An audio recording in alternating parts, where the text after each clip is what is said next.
Yes, madhara ya kuwa na virusi vya homa ya ini kuanzia virusi 10,000 plus.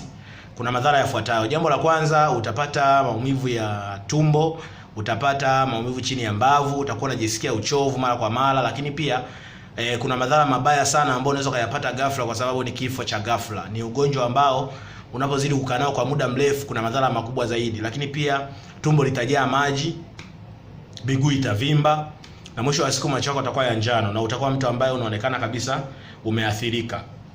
Kwa niko hapo kuambia kwamba kama umegundulika na changamoto ya virusi vya homa ya ini, hebu chukua hatua mapema, kwa sababu tatizo hili linatatulika. Tatizo hili linatibika endapo utawahi. Kwa sababu kuna stage ya kwanza, stage ya pili, stage ya tatu. Hizi ni stage ambazo zinatibika.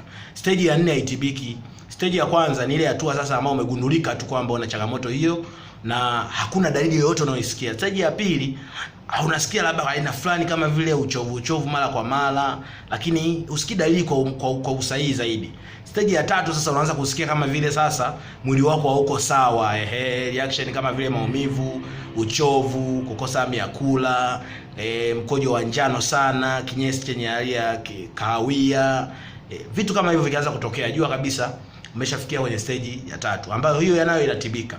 Inatibikaje? Lazima imarishe kinga yako ya mwili, iwe na nguvu zaidi ya virusi na wewe utapona. Lakini ikifika stage ya 4 tu, virusi wakafikia hatua wakawa wengi zaidi na wakapelekea changamoto ya kinga ya mwili kushuka zaidi, wakapelekea ini kuanza kulishambulia zaidi, automatic vitaanza kutokea reaction ya tumbo linaanza kuvimba, miguu itaanza kuvimba, macho yataanza kujaa, yaikuwa ya njano. Hiyo hapo umeshachelewa. Karibu sana.